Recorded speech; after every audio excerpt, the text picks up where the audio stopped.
Bonjour à tous, je sais que vous êtes sûrement impatients de découvrir le coup de cœur qu'on va vous réserver cette semaine, et pour le coup, on va vous emmener sur, de la mythologie. Alors, bon, attention, mythologie certes, mais on va pas refaire ce qui a déjà été fait notamment chez Glénat, hein, avec la sagesse des mythes, c'est pas du tout le but. On est sur une relecture d'un classique, ce classique c'est Pygmalion. Alors, Pygmalion, vous connaissez peut-être, hein, c'est un grand classique, connu ou méconnu d'ailleurs, parce que ça va assez loin dans les souvenirs, et puis on n'est pas forcément dans les dieux et déesses qu'on a l'habitude de voir, en tout cas dans les interventions face à l'humanité. On est lié à l'art, ça tombe bien, nous sommes dans un art. Euh, on est aussi sur de l'amour, pas mal de petites choses comme ça. Mais il y a une chose dans cette relecture qui est vraiment à part, c'est que certes, le héros, c'est Pygmalion, il ne faut pas oublier le titre, c'est Pygmalion et la Vierge d'Ivoire, parce qu'en fait, le véritable personnage derrière cette histoire, eh ben, plus que Pygmalion, c'est Agape.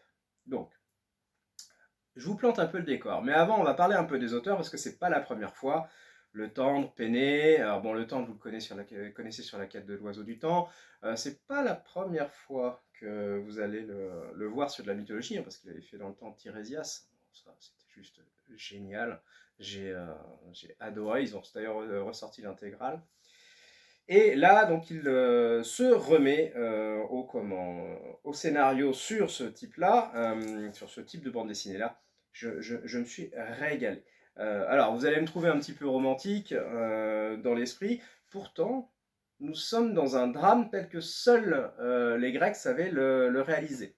D'ailleurs, c'est pas un hasard, si vous vous souvenez d'un de nos derniers coups de cœur qui était Thésée, c'était quand même bien marqué par la tragédie grecque alors qu'on était en Afrique moderne, ou presque moderne.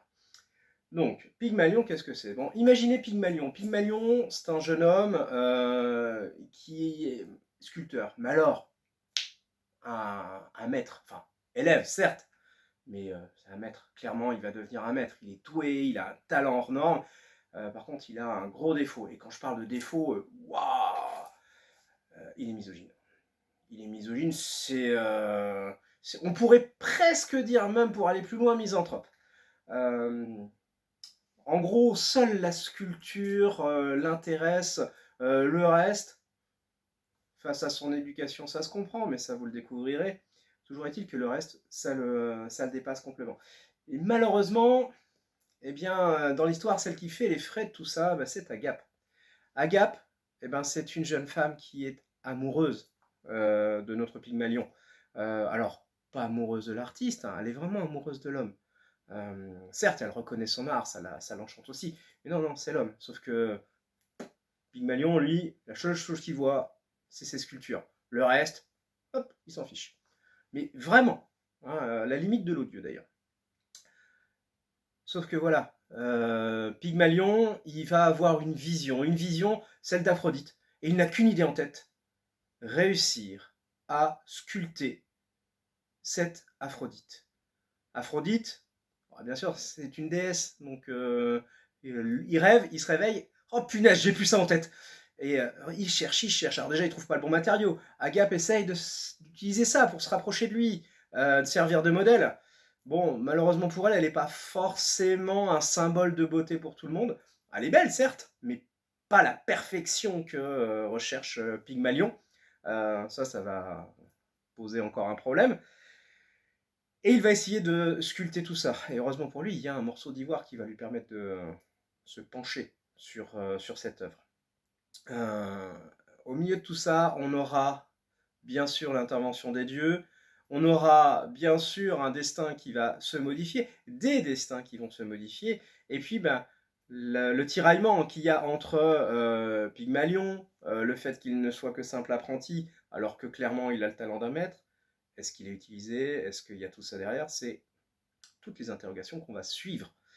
Puis bien sûr, il y a Agape. Agape, la pauvre, je devrais dire, puisque de nos jours, on dirait elle a un crush, mais elle est vraiment vouée corps et âme à ce Pygmalion. Elle ne rêve que d'une chose, c'est lui donner le bonheur, et bien sûr participer à ce bonheur, en profiter aussi un peu, mais elle est vraiment vouée corps et âme à elle. Donc, quand vous voyez un tiraillement comme celui-ci et mêlé au sein d'Aphrodite, vous dites, il va forcément y avoir baleine sous gravillon.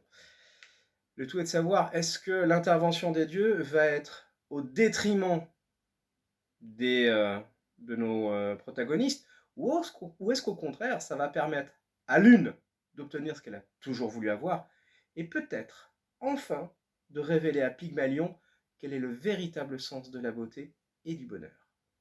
Et bien c'est tout ça qu'on a dans Pygmalion. Donc sous dehors de tragédie grecque, ça reste une tragédie, mais ça reste furieusement beau. On est sur quelque chose qui est clairement positif. Donc je vous conseille très fortement de le lire parce que c'est une belle surprise. J'ai oublié de parler du dessin de Penney parce que pour moi c'est une évidence, mais vous le verrez tout au long des petites planches que je vais vous mettre, que je vous ai mis lors du défilé du commentaire. Vous allez voir, c'est d'une finesse, d'une beauté, d'une lumière. Et ça, je trouve que ça s'applique parfaitement à cet album. On est vraiment baigné dans la lumière et la contemplation. Et ça, c'est tout le talent de Frédéric Penney. Il n'y a rien à redire là-dessus. Franchement, découvrez-le. Ce que j'ai oublié de dire aussi, c'est un one-shot, c'est une histoire complète. Ce que j'ai oublié de vous dire aussi, c'est qu'il nous réserve déjà un autre tome sur une autre adaptation mythologique qui va tourner autour du Minotaure. Ben, celle-là, je l'attends de pied ferme parce que c'est pour fin août.